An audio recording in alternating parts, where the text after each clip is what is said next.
Hello everyone, আবারও একটা নতুন ভিডিও নিয়ে এসে গেছি তোমাদের সামনে। আর দেখতে পাচ্ছ মা মেয়েতে আমরা রেডি হয়ে গেছি, যাবো হচ্ছে একটু বেরু করতে। আর দেখো আমরা এসে গেছি আমরা ব্যান্ডেল চার্চ ঘুরতে।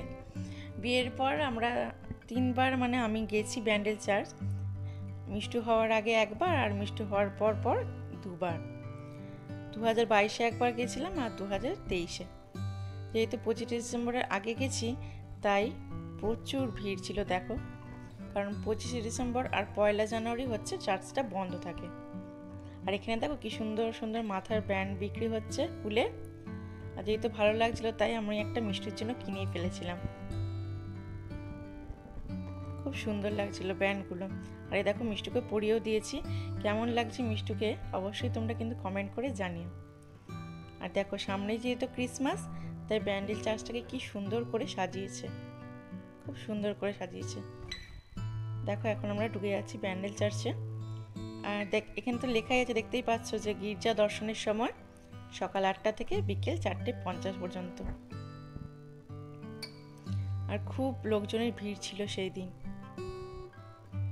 দেখো চার্চটাকে কি সুন্দর করে সাজিয়েছে, আর এই সাইডে লাইট দিয়েও কি সুন্দর করে সাজিয়েছে। খুব সুন্দর লাগছিল চার্চটাকে। প্রচুর লোকের ভিড় ছিল। চার্চটা যেহেতু অনেকটা এরিয়া জুড়ে তাই ভিড়টা অতটা ঠিক বোঝা যায়নি, কিন্তু প্রচুর লোকজন এসেছিল সেই দিন। দূর দূরান্ত থেকে সব লোকজন এই ব্যান্ডেল চার্চ দেখতে আসে।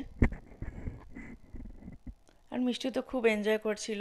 মিষ্টু তো এমনিতেই ঘুরতে খুব ভালোবাসে, আর তাই এটা যেহেতু ওর কাছে একটা নতুনত্ব, নতুন জায়গা, তাই আর কি ওর সব কিছুতে আর কি কিউরিসিটিটা এত বেশি সব কিছুতে যে ও জিজ্ঞাসা করছিল এইটা কি, ওইটা কি, এইটা কেন, ওইটা কেন।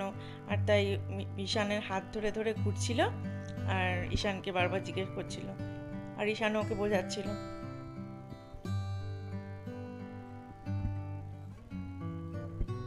ও সব কিছুতে সব কিছু একটু আগ্রহটা বেশি। এখন আপাতত বুঝছি, পরে কি হবে জানি না। এই দেখো এখন আবার আমার হাত ধরে ঘুরবে সে। এই ব্যান্ডেল চার্চ হলো পশ্চিমবঙ্গের প্রাচীনতম খ্রিস্টান চার্চগুলির মধ্যে একটা অন্যতম। আর এই ব্যান্ডেল চার্চের পোশাকির নাম হচ্ছে the basilica of the Holi রোজারি Bandel. 1599 খ্রিস্টাব্দে এই চার্চটা প্রতিষ্ঠিত হয়, কিন্তু এটা সংস্করণ করা হয় 1660 খ্রিস্টাব্দে। মেরি মাতার উদ্দেশ্যে এটা সংস্করণ করে মেরি মাতার নামে উৎসর্গ করা হয় এটা। আর এই চার্চেরই সামনেটা দেখো, যেতেই পরে এটা কি সুন্দর করে সাজিয়েছে। যীশু খ্রিস্ট বসে আছেন, খুব সুন্দর লাগছিল। আর বেশ পরিষ্কার পরিচ্ছন্ন চার্চটা। আর কতটা এরিয়া জুড়ে তো দেখতেই পাচ্ছ তোমরা, তাই ভিড়টা অতটা বোঝা যাচ্ছিল না, কিন্তু অনেক লোকজন এসেছিল।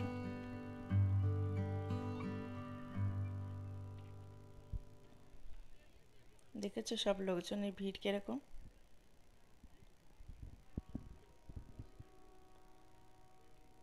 বিয়ের পরপর যখন এসেছিলাম তখন এই যীশুখ্রিস্টের ক্রুশবিদ্ধ যীশুখ্রিস্টের এসব ছিল না।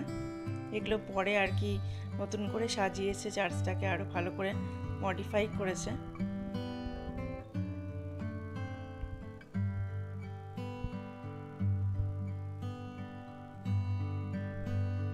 আর ওই যে কাঁচের ঘরের মধ্যে যীশুখ্রিস্ট মেরি মার কোলে আছে, সেটাই আর কি মিষ্টুকে দেখাচ্ছিলাম। ওইখানেও মোমবাতি জ্বালিয়ে সবাই প্রার্থনা করে। দেখো মোমবাতি স্ট্যান্ডগুলো সব আছে দাঁড় করানো। আর পেছন দিকে দেখতে পাচ্ছ কত ফাঁকা জায়গা, ওখানে আগে পিকনিক করতে দিত, ঈশানই বলেছে। কিন্তু মানুষজন এত নোংরা করে রাখে যে এখন আর সেটা বন্ধ করে দিয়েছে আর কি।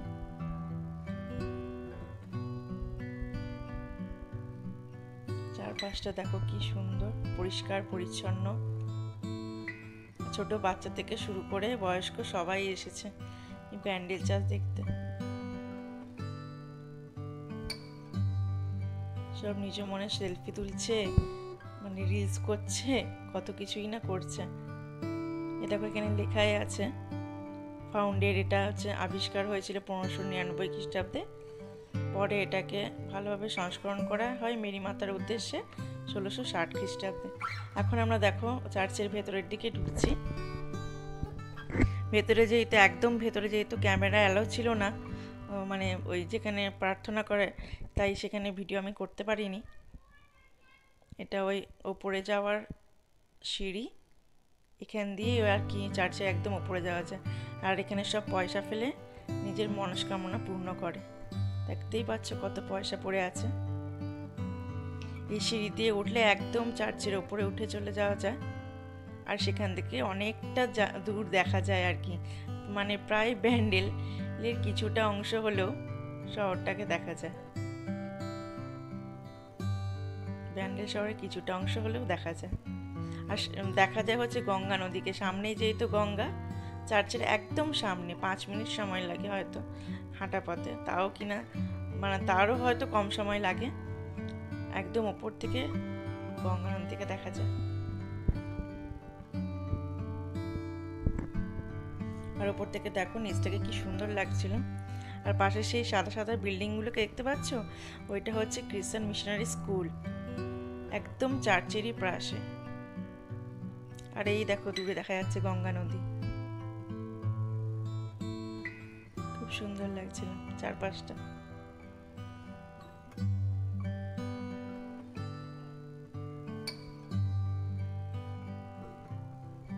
আর দূরে যে এই ব্রিজটা দেখতে পাচ্ছ, দেখাচ্ছে জুম করে, সেটা হচ্ছে নৈহাটি ব্রিজ। আর এই ঘন্টাটাই বাজতে থাকে 4:50 হলে। আর এখানে যে জাহাজের মাস্তুলটা আছে, এটা হচ্ছে কথায় আছে যে বঙ্গোপসাগর হচ্ছে একটি পর্তুগিজ জাহাজ, অনেক মানে প্রচুর ঝড় হচ্ছিল, ঝড় জলের মুখে পড়েছিল, আর মেরিমা তখন এই জাহাজটাকে হচ্ছে রক্ষা করেন। আর এটা তারপর থেকে এই কৃতজ্ঞতা স্বরূপ জাহাজের ক্যাপ্টেন এই মাস্তুলটি এই গির্জায় দাঁড় করেছিলেন। এটা আর কি কথাই আছে, তাই তোমাদের সাথে শেয়ার করলাম যতটুকু আর কি জানি। আর দেখতেই পাচ্ছ চার্চের পাশে কত রকম দোকান বসেছে। যেহেতু সামনেই ক্রিসমাস ছিল, তাই ক্রিসমাসের সব রকম জিনিস বিক্রি হচ্ছিল। ক্রিসমাস ট্রি, সান্টা ক্লজ, তারপর বেল, স্টার, বড় বড় স্টার, বড় স্টার, ছোট স্টার, সব কিছুই ছিল, গিফট বক্স। আর মিষ্টি যেহেতু এবার একটু বুঝতে শিখেছে, তাই মিষ্টির জন্য একটা ক্রিসমাস ট্রি আমি কিনছিলাম।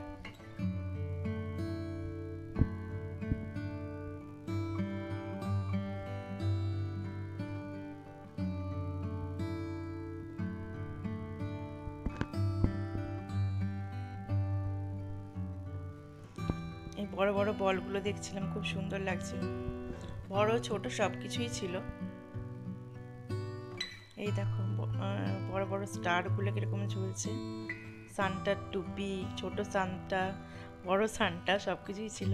আর এখানে দেখতে পাচ্ছ মিষ্টি কিরকম পকেটে হাত দিয়ে বড়দের মতো করে আর কি হেঁটে হেঁটে যাচ্ছে, আবার ডাকছে আসো আসো করে, যেহেতু আমি দাঁড়িয়ে ভিডিও করছিলাম। মিষ্টি দেখছো কত খুশি। কোথাও ঘুরতে গেলে ও খুব ভালোভাবে এনজয় করে। আর এখানে একটা ছোট্ট পাপ্পিকে দেখো, মায়ের কাছে বসে আদর খাচ্ছে।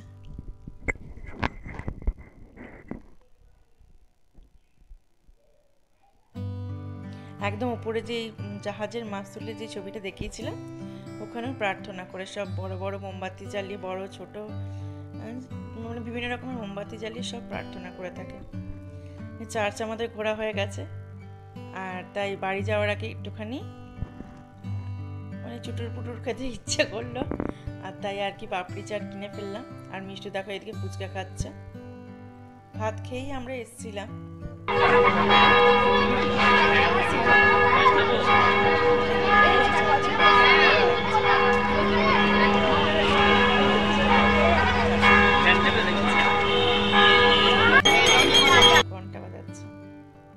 বাড়ি এসে ফ্রেশ হয়ে মা মেয়েতে মিলে ক্রিসমাস ট্রিটাকে সাজাচ্ছিলাম। আর মিষ্টুকে দেখো কত আগ্রহ সহকারে সাজাচ্ছে, দেখো ওর কাছে এই সব কিছুই নতুন। ভিডিওটাকে এখানেই রাখছি, দেখা হচ্ছে অন্য ভিডিওয়।